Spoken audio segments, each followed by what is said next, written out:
According to the UN, more than 660,000 refugees have fled the conflict in Ukraine to seek shelter in neighboring countries in just 6 days. The UN Refugee Agency says the numbers look set to rise, sparking fears this could be Europe's largest refugee crisis this century.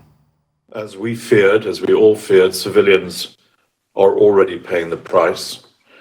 The scale of civilian casualties and damage to civilian infrastructure, even in these very early days, is alarming.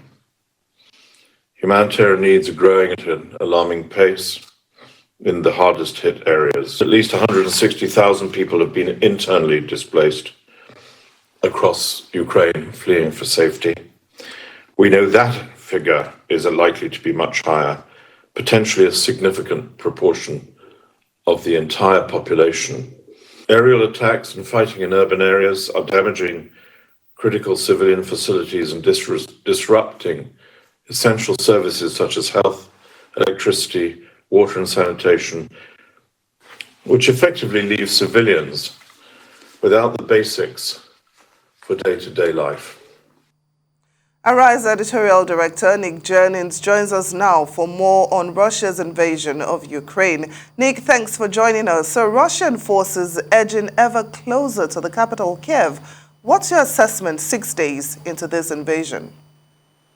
Well, as you said, it's the 6th day of the war and it's by no means over. And many people are just saying this is just the beginning. There was, of course, a war that did last just 6 days, about 50 years ago, when the Israelis defeated the armies of Syria, Jordan, and Egypt to the cost of 20,000 Arab deaths. But this looks like it's going to be a much longer conflict.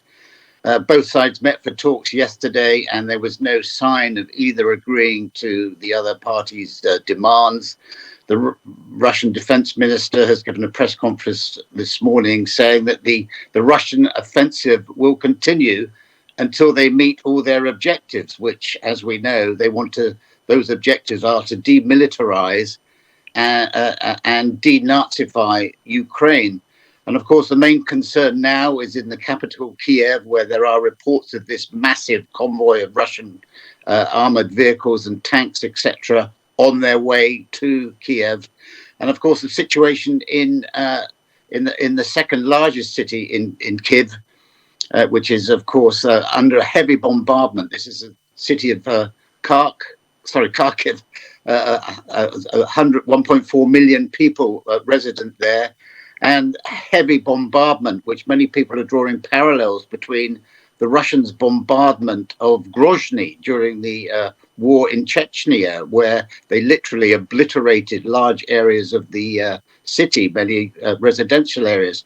And the concern is that that kind of tactic might be played out again in Kharkiv and perhaps later in Kiev, the capital itself, unless the Ukrainian government gives in to the demands of Russia, which at this stage they look like no sense whatsoever that they are going to capitulate. And if that's the case, this could be a very long, drawn-out war indeed.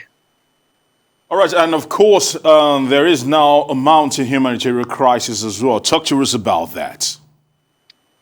Well, of course, you know, the main casualties, of course, in war, apart from the truth, use that old saying, is, of course, civilians, millions and millions of civilians. They're predicting that this could, be the largest refugee crisis this century.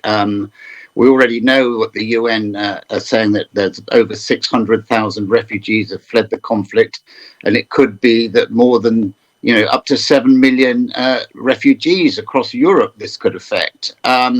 It's worth pointing out that there was this morning a meeting of ambassadors and diplomats in Geneva at the UN Human Rights Council, and the Russian Foreign Minister Sergei Lavrov gave us a virtual speech.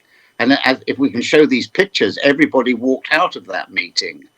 There's growing concern about the fate of civilians in Ukraine.